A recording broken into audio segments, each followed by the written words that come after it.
आचार्य ज्ञान सागर जी महाराज जी का दर्शन हुआ। लगभग 75-80 की ओर उनकी उम्र थी और उसको क्या बोलते हैं, मारवाड़ी भाषा में भी वो बोलते थे। हमें हिंदी नहीं आती, मारवाड़ी क्या आएगी।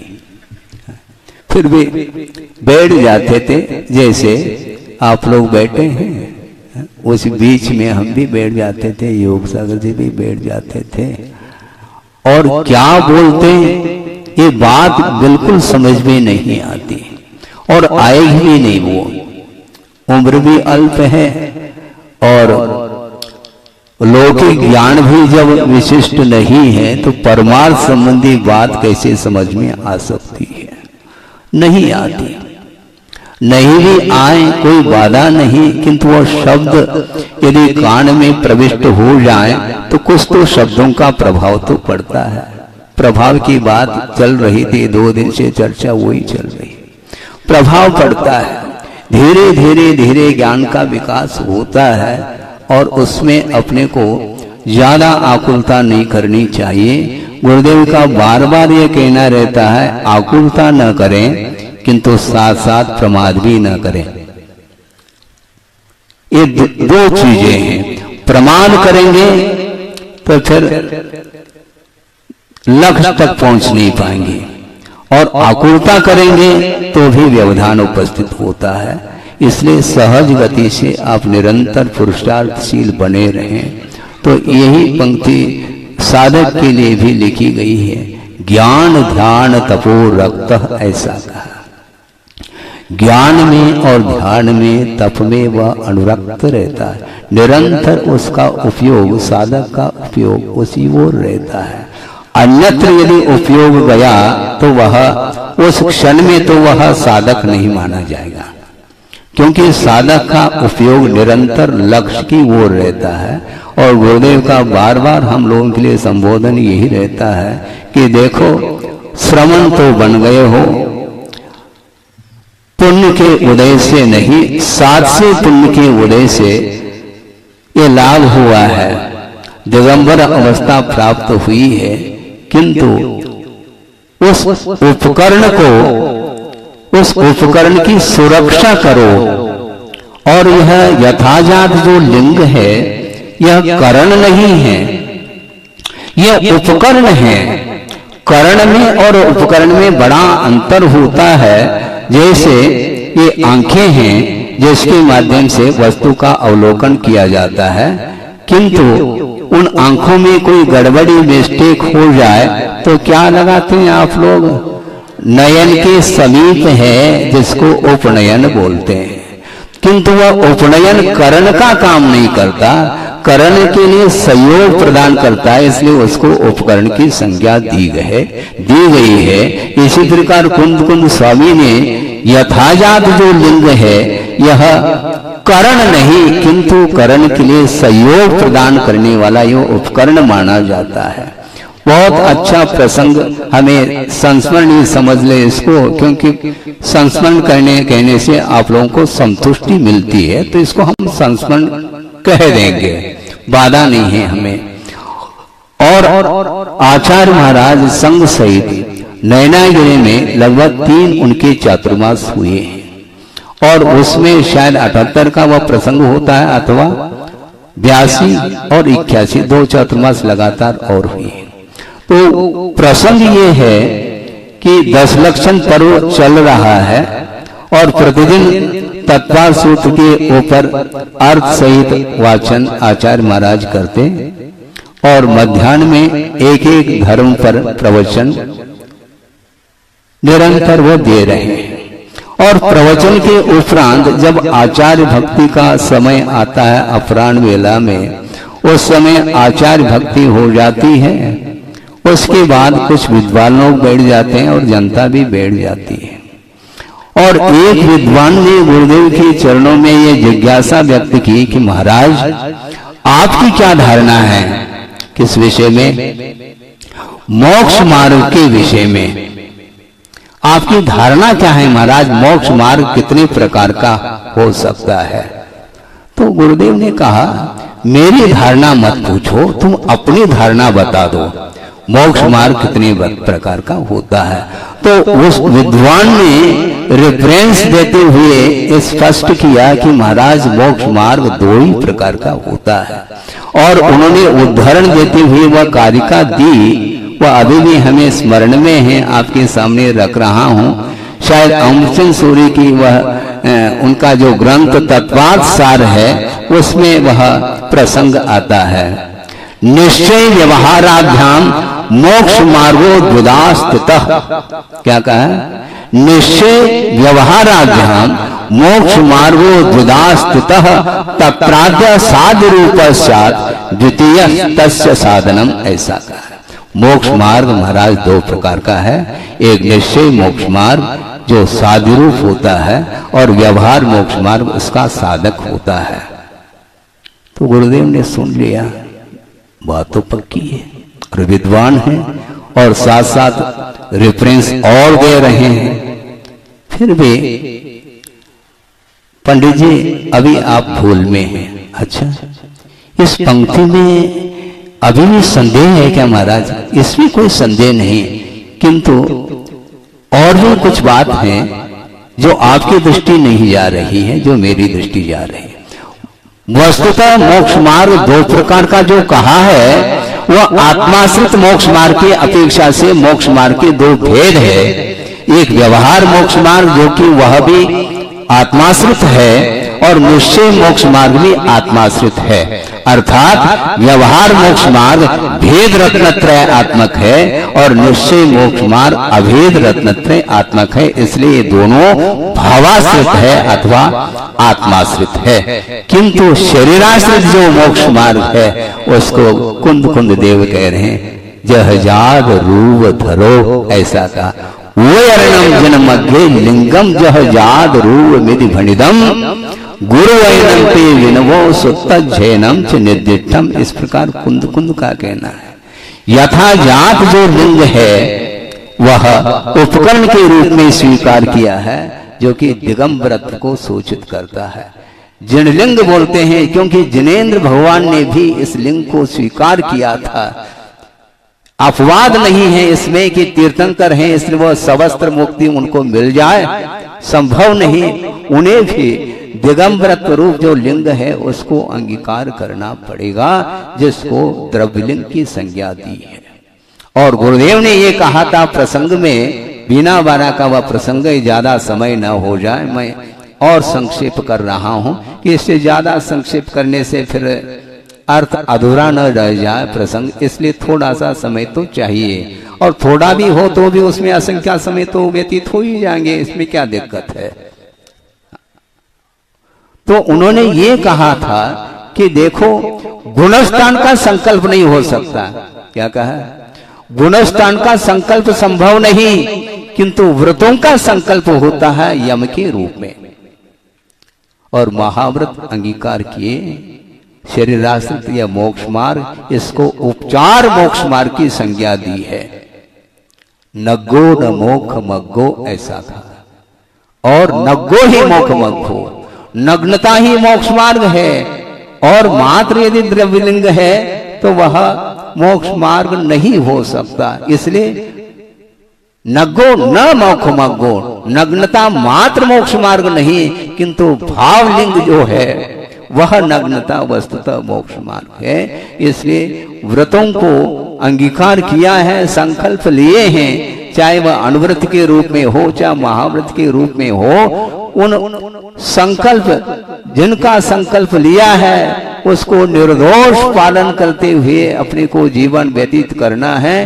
कभी भी गुणस्थान की ओर आप ध्यान दोगे तो आपकी वह बुद्धि का विषय बन ही नहीं सकता है, क्योंकि वह कर्णान योग का विषय है, वह बुद्धि का विषय अर्थात वह दिव्य ज्ञान का विषय बन सकता है अथवा प्रत्यक्ष ज्ञान का विषय बन सकता है। इसलिए परोक्ष ज्ञान के माध्यम से हम अपने गुणस्थान की पहचान करना चाहें तो संभव नहीं, किंतु व्यवहार और निश्चय मोक्ष मार्ग का यदि कोई आधार है तो वह उपचार मोक्ष मार्ग है। तब उन विद्वान की आंखें खुली।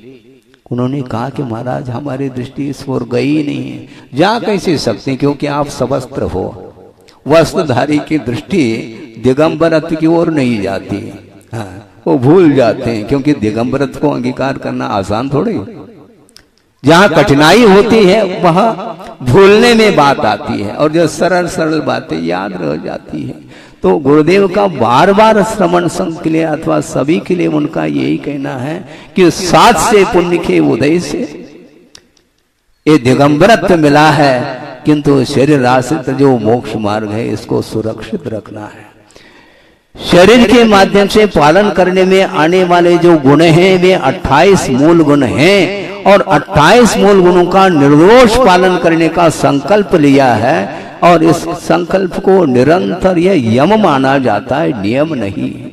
यावत जीवम यमो ध्रियते, इस प्रकार कहा है, और नियमों परिमित कालो कहा। जो नियम होता है वह सीमा को लेकर के होता है, और यम रूप में वह आजीवन जो व्रत अंगीकार किया जाता है वह क्या होता है, वो यम रूप में होता है। इसलिए संकल्प को दृढ़ता के साथ पालन करना है। बोलना सभी को आता है, बोलने की कला भी हो सकती है, किंतु हित मित मिष्ट वचन का प्रयोग करो, वो वचन ही प्रवचन के रूप में सामने आते हैं। साहित्यिक शब्दों के माध्यम से वर्णन करने वाले दुनिया में बहुत सारे कवि कलाकार हो सकते हैं, किंतु लौकिक क्षेत्र में, राग के क्षेत्र में उन कविताओं के माध्यम से सभा को बांधते हैं, और घंटों काव्य पाठ चलता है, रात गुजर जाती है, किंतु परमार्थ हाथ नहीं लगता। इसलिए वो वचन वचन है, प्रवचन नहीं है। जिन वचनों के माध्यम से आत्मा का हित हो उसका नाम प्रवचन है, चाहे वह कोई भी दे, इसमें हमें कोई आपत्ति नहीं। किंतु जिनेंद्र भगवान के द्वारा कहा हुआ जो आगम है, उस आगम का आधार लेकर के जो वस्तु तत्व के परिज्ञान के लिए तत्पर रहता है और वस्तु तत्व का परिज्ञान कराता है, तो उसके माध्यम से भी वस्तुतः सम्यक दर्शन की उत्पत्ति होती है। और घर में भी जैसा महाराज जी ने कहा, नमोकार मंत्र उन्होंने पढ़ाया है, और चत्तारी दंडक भी उन्होंने सिखाया है। और घर में सिखाने वाले कौन होते हैं? निर्ग्रंथ होते हैं क्या? निर्ग्रंथ तो है नहीं, किंतु निर्ग्रंथ की बात हर पल करते हैं।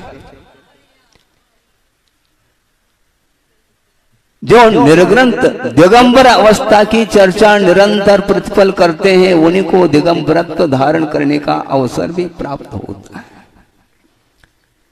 इसलिए ज्यादा समय नहीं लेना चाहता, किंतु वह कारिका आपके सामने रखी थी कि वस्तुतः वस्तु का स्वरूप क्या है। निरंतर पर्याय की दृष्टि से वस्तु का विनाश हो रहा है, और नश्वर वस्तु को देख करके उसके शरण चला जाता है। वस्तुतः मैं बार बार यह चिंतन का विषय मेरे अंदर आता है, अनित्य भावना की सार्थकता कब सिद्ध होती है? अशरण भावना में ही अनित्य भावना की सार्थकता सिद्ध होती। अनित्य तो बोलो, मिटने वाला कहो, किंतु उसी के शरण जो लेता है वह अनित्य भावना मात्र पाठ कर रहा है। पाठ करने से कल्याण नहीं होगा, किंतु पाठ करते हुए यदि उसके अनुरूप अपने जीवन को बनाते हैं। 12 भावना का चिंतन अलग वस्तु, किंतु 12 भावना को जो आत्मसात करने में लगा हुआ है उसका प्रतिपल वैराग्य ताजा रहता है। इसलिए वैराग्य की उत्पत्ति में बहुत सारे निमित्त मिल सकते हैं। जैसे प्रतिमान योग आदि ग्रंथों में आप लोग पढ़ते हैं, एक सफेद बात देखने में आता है तो भी वैराग्य होता है, किंतु सारे के सारे सफेद होने के उपरांत भी उसको काले बनाने में जो लगा है उसके जीवन में अब वैराग्य संभव नहीं है। इसलिए वैराग्य को बरकरार बनाए रखने के लिए श्रवण पद को अंगीकार किया है, किंतु कुंद कुंद स्वामी का यह कहना है श्रवण पद अलग है और श्रामण्य अलग है। श्रामण्य यह अपने आप में शब्द भाववाची है, अर्थात श्रवणता। श्रवण बनना अलग वस्तु और श्रामण्य पद को अंगीकार करना अलग वस्तु है। ये आगम के अनुरूप ही बात कही जा रही है।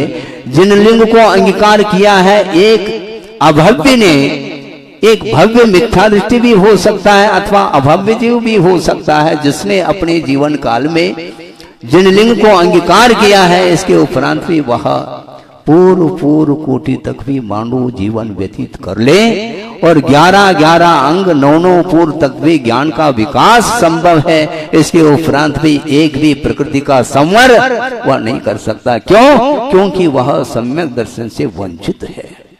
इसलिए मोक्ष मार्ग का ज्ञान तो कर लिया, किंतु मोक्ष मार्ग के प्रति आस्था जागृत हो, आस्था के साथ जो ज्ञान होता है वही वस्तुतः समीचीन ज्ञान माना जाता है। ज्ञान में समीचीनता जो आती है वह श्रद्धान के माध्यम से आती है।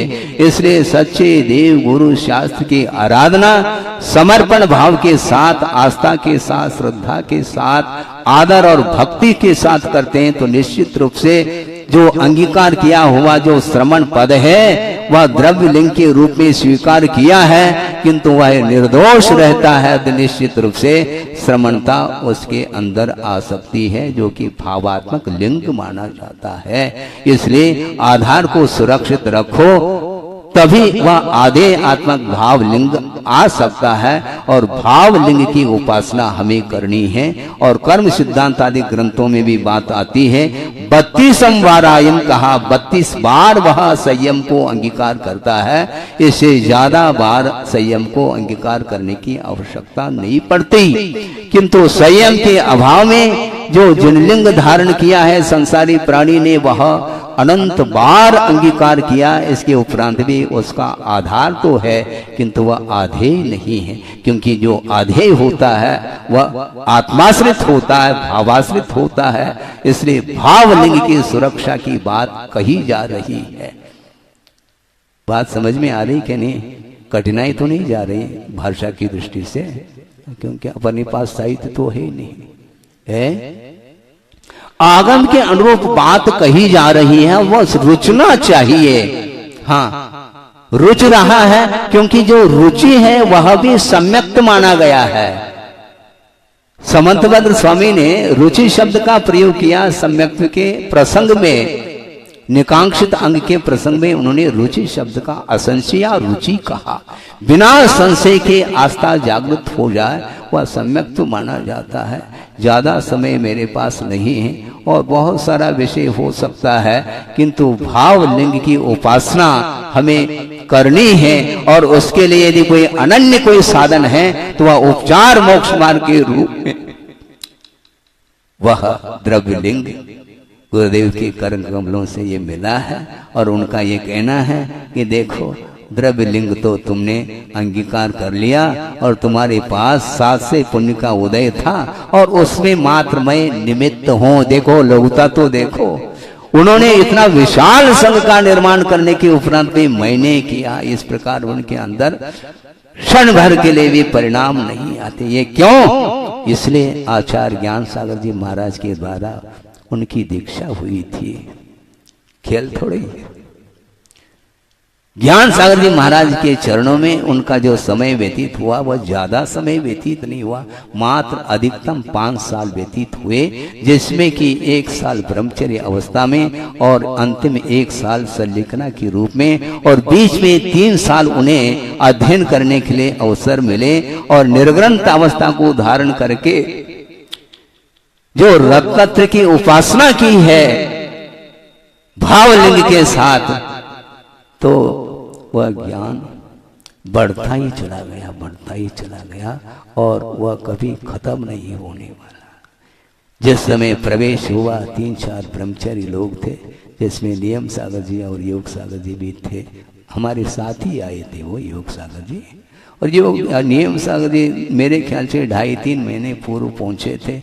उसके पहले भी एक ब्रह्मचारी और थे जिसका नाम भीमसेन था, और वो जो भूत बलि के नाम से जाने जाते हैं, उनकी भी समाधि हुई थी। वो भी साउथ से ही आए थे और हम लोगों से पहले आए थे। हमने सुना कि इन लोगों के पास 7 प्रतिमाएं हैं, तो हमने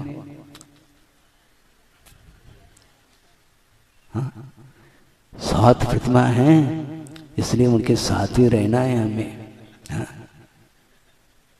क्यों? तो अभी तो हम आए हैं, अंगूठा छाप हैं, कहाँ छापना ये भी बुद्धि का विषय नहीं बन पा रहा है। इसलिए जो व्रती होते हैं उनके साथ रहने से अपने आप व्रतों में विकास होता है।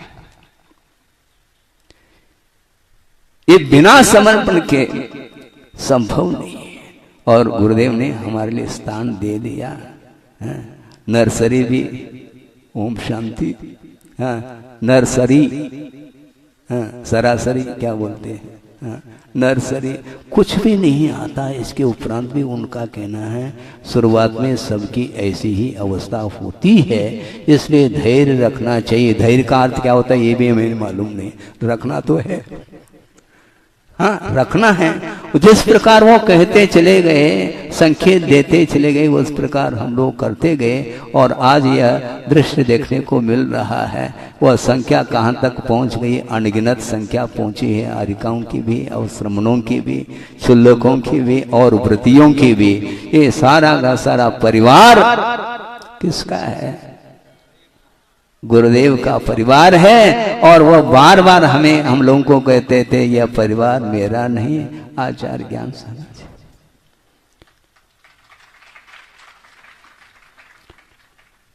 इसको बोलते हैं लघुत्व भाव, इसको बोलते हैं स्वामित्व का अभाव। केवल कर्तव्य की दृष्टि से करते चले गए, उनके अंदर कर्तृत्व भाव नहीं आया।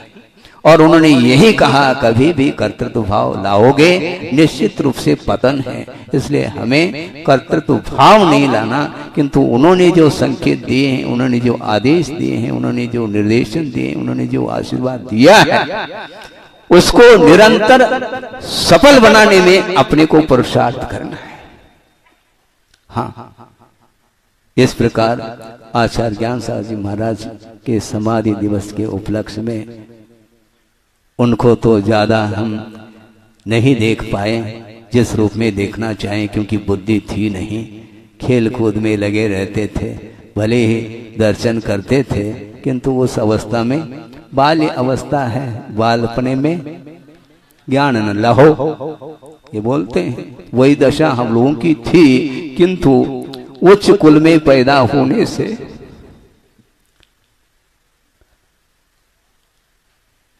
वो संस्कार मिल गए और उन संस्कारों को हमें धूमिल नहीं करना है, निरंतर और उत्कर्ष होता है। मात्र स्वयं का उत्कर्ष नहीं, किंतु जो भी सामने बैठे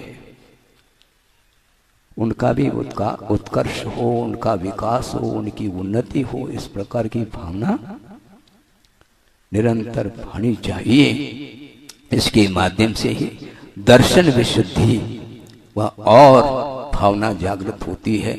इस प्रकार षोडश कारण भावनाओं के माध्यम से पर का विश्व का कल्याण होता है। और विश्व का कल्याण करने वाले जो साधक होते हैं वे अपने आत्म कल्याण को सर्वप्रथम करते हैं। और आत्म कल्याण के साथ यदि शक्य है, क्योंकि जम सकई कहा पर यदमपि कादव्वम, यदि शक्य है तो दूसरे के लिए भी समय दे करके उसको भी वह आत्म तत्व का परिज्ञान हो सके और मोह का अभाव हो सके और मोह से अतीत होकर के वह भी आत्म तत्व स्वतंत्रता का अनुभव कर सके। इस पवित्र भावना के साथ गुरुदेव की हम लोगों के लिए बार बार उपदेश अधिक मिलते रहें। उन उपदेशों को, उनके आदेशों को, संकेतों को आत्मसात करते हुए हम अपनी साधना को प्रमुखता देते हुए निरंतर यदि साधना करते हैं तो निश्चित रूप से अल्पकाल में गंतव्य की उपलब्धि हो सकती है।